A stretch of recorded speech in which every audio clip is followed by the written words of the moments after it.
I'm Bruce Dickinson. I'm the lead singer of Iron Maiden. I fly airplanes a little bit as well. I've flown them around the globe. I've flown passengers in them. I've been a commercial pilot, all kinds of stuff like that.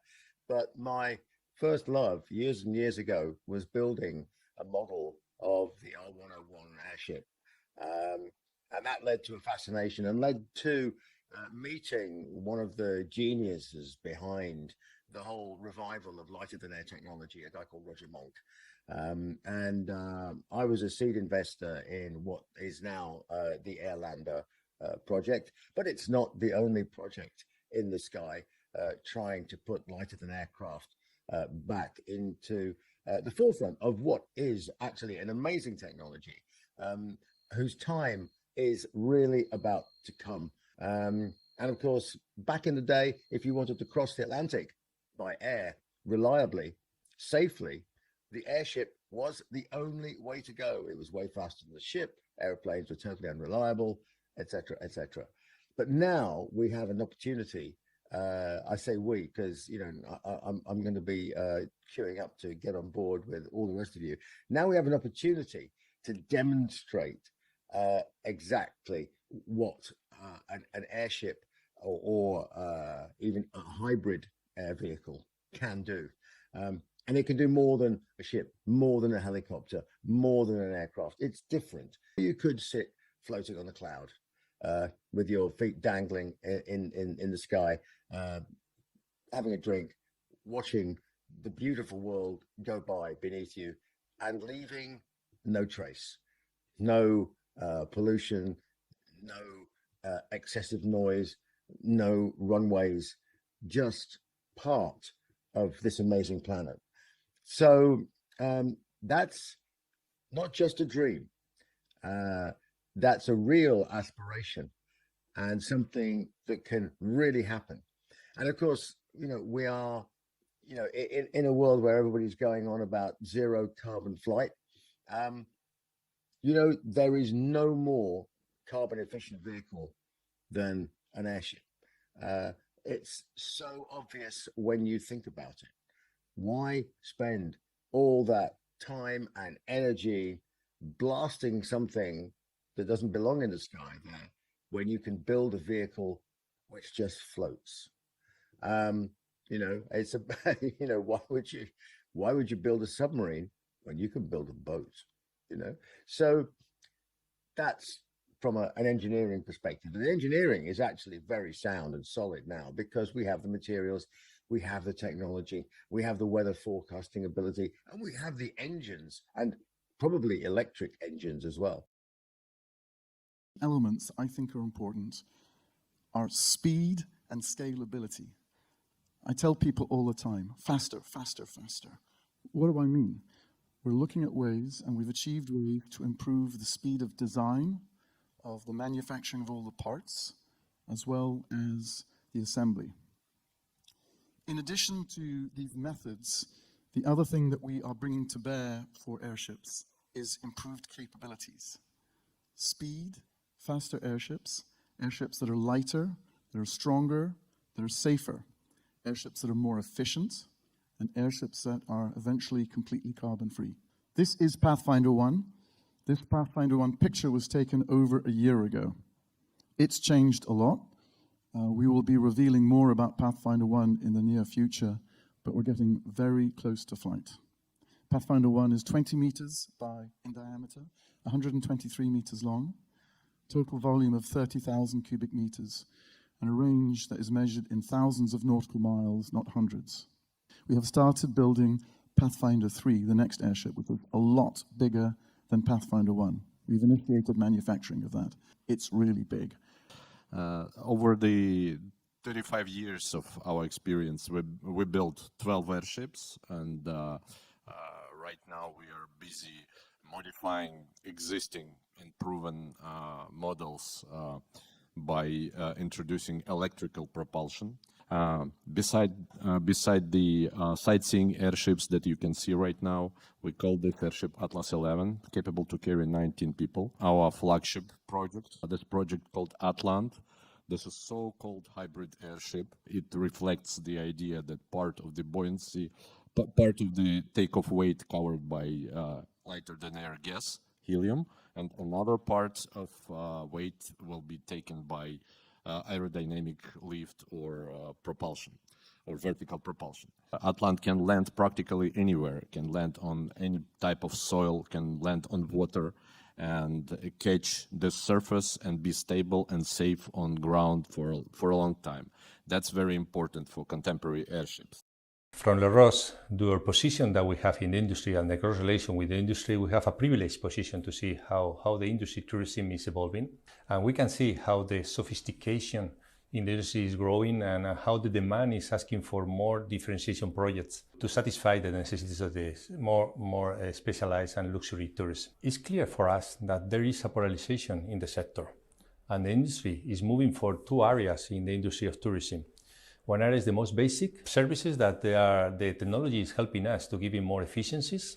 And the other area is the luxury tourism. And this area is the most promising growing in the industry for the next years. In this area of the market is where ocean sky cruises can make the difference and offer a different product, a different service to the customer. The new luxury tourist is looking for something that is exclusive for them. And what is most impressive for me, and the reason because LaRose is happy to collaborate in this project, is because it is comprehensive. It's a project that has a combination of technology, and at the same time is have a very, very high level of hospitality. And in this area of hospitality is where LaRose is happy to give our knowledge, our experience, to support the project to take the standard of quality that the project needs. Zeppelin NT, if you want to characterize the flying, it flies at low altitude, slow speeds, it's silent, and it's fuel efficient. We typically fly at altitudes around 300 meters. This is what you see there over London this year in June. We fly at slow speeds, so typically around 60 kilometers per hour, which gives our passengers a lot of time to watch what is going on. We can fly at 300 meters above major cities because we are quiet. The subjective noise impression that you have on the ground, it's around 62 to 65 decibel A, which is really, really quiet. With the new technology, to return to that era of romance, and to do it sustainably with a softer touch on the environment, and in fact, a softer touch on the cultures that we drop in on as well. Very often in tourism, for example, we want to bring people into an extreme place and visit gorillas or bonobos or the last migrations in the world, and we plow a road in there and put in a tarmac airfield. Imagine the way that we can do away with all of that by dropping in almost silently from the sky. I believe that it's time for Airship to be back. You see, the way I see these things is that if we wanted to replace the plane, I mean, obviously the airship were too slow, so it's very logical that planes took place of the airship during the last century. But we are in a new area now that where we can, thanks to the technologies and the money, we can develop specific tools for specific applications. And I think it's what we're talking about here. We need to have some vehicles with a very low footprint and very low cost for several applications. So in our case, it's special transportation. In the case of others, it's tourism. But the main reason why it's a good time, it's not only because we have a highest conscious now of the importance of the environment, but also because we have the financing and technical ecological means for this development. My name is Robert Swann, and I'm so proud to be an ambassador and an expedition leader for the OSC North Pole Airship Expedition. I have read so much about history. Personally, I made a small piece of history by becoming the first person to walk to the North Pole and the South Pole. I'm a firm believer that in order to visit some of these places, the last great wildernesses left on Earth, the North Pole and the South Pole, we need to have very, very little impact when we make those journeys. And I believe that good education about these last great wildernesses, what better place to do it than from an airship? And I really look forward to being a leader on this expedition to the North Pole. It's a dream I've held all my life. I started my dreams when I was 11, wanting to walk to both poles, and we made that happen. I'm a great believer in testing out renewable energy right on the edge of what's possible to achieve. And I'm just so inspired about the idea of going across the Arctic with no impact at all. I just love this idea. I think it's so important. It's all about education, inspiration. It's giving people hope, especially young people. Young people today have every right to feel upset about the state of the planet that my generation have left them. What we must do is to inspire them towards solutions. We haven't got time to be angry for 10, 15 years. We're running out of time. So I see the OSC North Pole expedition as being extremely hopeful. A lot of people are using the word sustainable in a without maybe thinking about what the word actually means. Sustainability means that you can do something in eternity without depleting the resources for anyone else coming behind you. And the only way we can see that happen in aviation today, I'm not saying forever, but today and probably decades to come, the only solution that we see is airships. Energy consumption is a road to sustainability.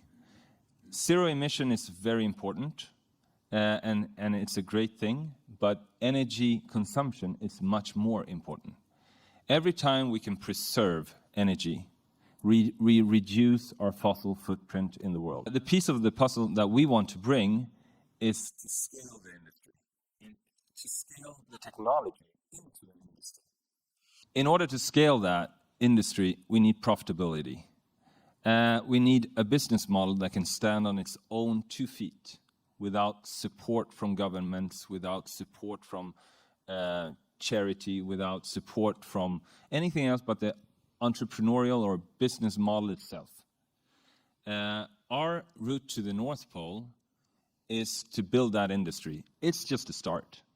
It's a historic thing when we actually do it. That will bring the attention of the world that what airships are capable of. That's a very small step to build an industry, but it's a first step. Transportation accounts for about 10% of carbon emissions in the planet. Tourism accounts for about the same amount, right?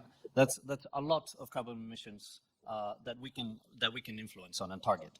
When we move 1.4 billion people, we need to create inevitably infrastructure, roads, airports, hotels, and services.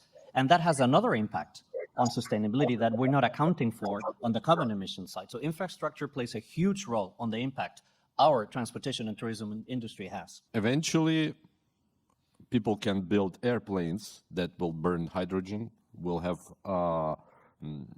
zero emission. But this airplane should land on the huge runway, which probably required 1 million ton of concrete. Somebody should bring this 1 million ton of concrete. And I'm sure that people that are trying to preserve African nature or whenever else will not be happy if someone will bring 1 million ton of concrete to some beautiful places. That's why we should concentrate our attention on the technology that give us a freedom from this infrastructure. Step number one, yes, we will use some fuel. And then step number two, we will go to hydrogen. It's going to be a niche.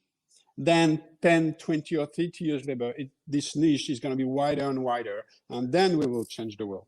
Luxury tourism can be the spark, the ignition to what Sebastian you were pointing to. This is a long road ahead of us, and we want to build it together. If they could build airships that flew around the world in 1929 using cotton as the skin of the airship, using cow intestines for the gas bag of helium, I think we can build airships today. It's something I can say that if we can do that to a fraction of the footprint, and we can do it in comfort, sleep, get up in the morning, take a shower on board of your airship, and you know, maybe you have an overnight flight, so you actually board the airship in the evening, and you wake up in the morning at your destination. It's another way of traveling,